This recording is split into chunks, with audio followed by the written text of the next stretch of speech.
I didn't think I would see you here. Are these two your friends? Yes, we had the fortune of meeting not too long ago. They are quite a knowledgeable and talented pair, and a pleasure to be around. Traveler, we were just discussing the history of Rex Lapis. Would you like to listen? This, good sir, seems not to appreciate the almighty power of the Lord of Geo. As a professional archaeologist, I'm inclined to correct some of his erroneous view. We are discussing the whereabouts of the first Mora. The first Mora?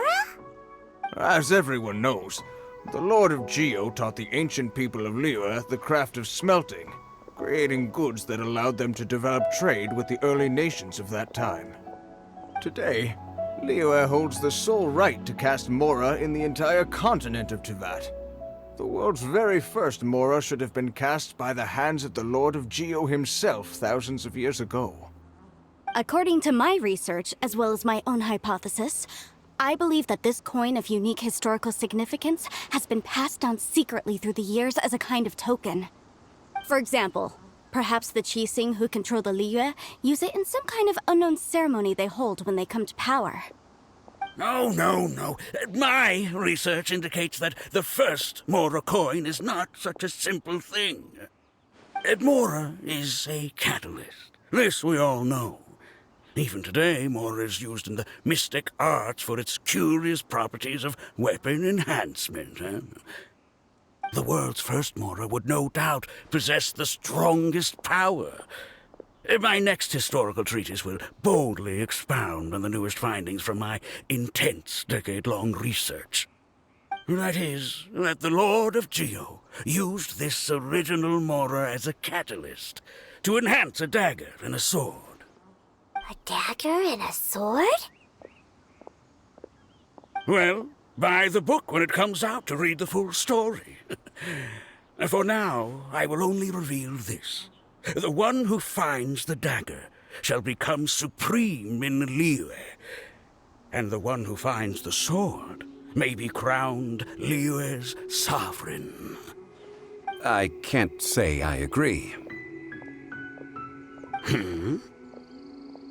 Let us not speak of the authenticity of the dagger and sword first. But Mora and money came about simply because they are a convenient measure of a contract's value. Rex Lapis just meant for Mora to serve as a catalyst for people to exchange and trade. The world's first Mora is probably just an ordinary coin created by Rex Lapis. As for its fate, the same as all Mora, I suspect. It was simply spent somewhere. I think that Mr. Hanshua's hypothesis seems reasonable. Mr. Zhongli's argument, on the other hand, lacks any evidence.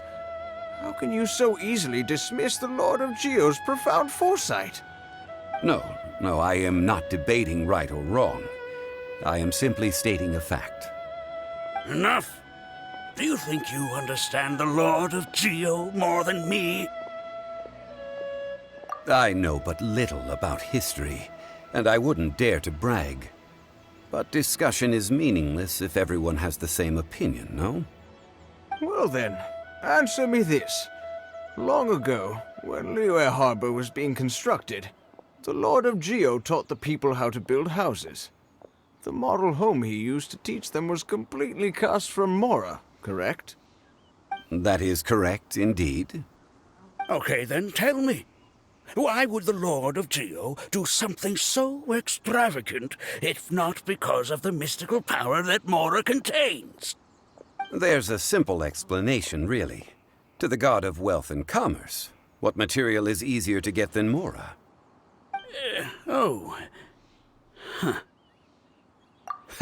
I mean, I am talking about Rex Lapis. Excuse me, sir. I have some questions about archaeology. Can we find somewhere quiet to chat? I mean, if it's okay with you. Oh, it's no problem at all. But may my friend accompany us? Perhaps they could be of some help. Of course. They can come if that's what pleases you, sir. Let's go.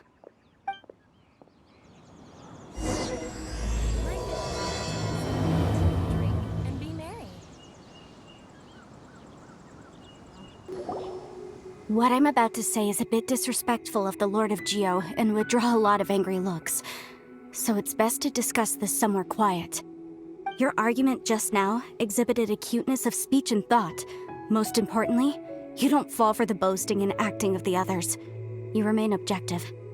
So I have a question for you. Perhaps you will answer differently from other scholars.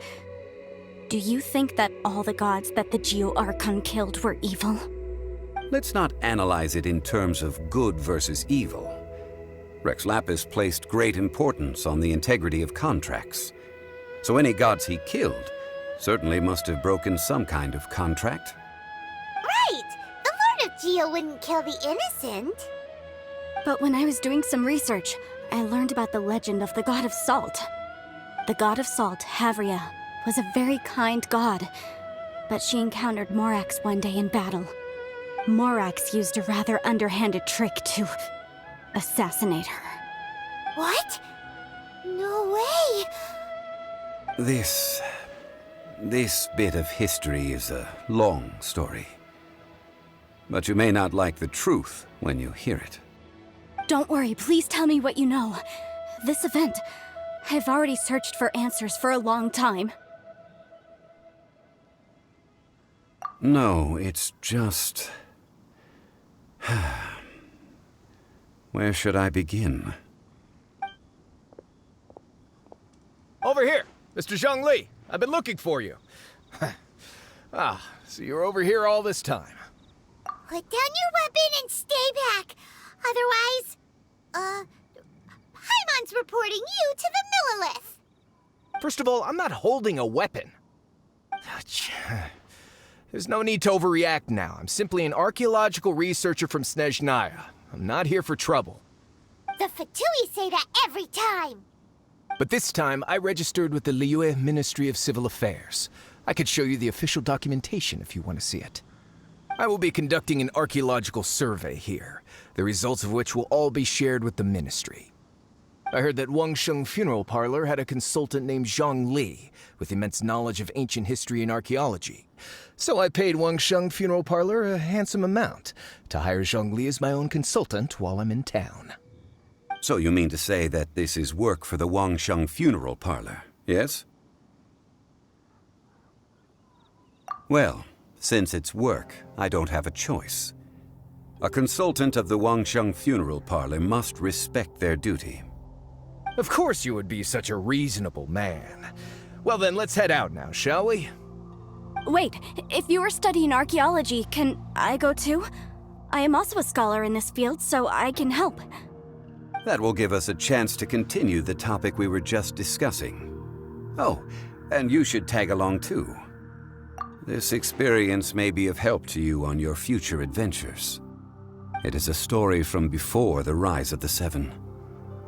Although the god of salt has already perished, it will still be a meaningful experience for your journey.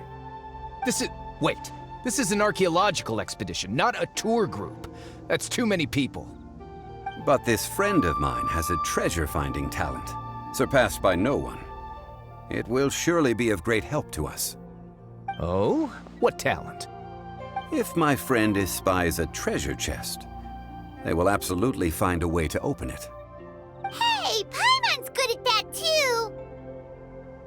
Well, that is quite enticing. All right then.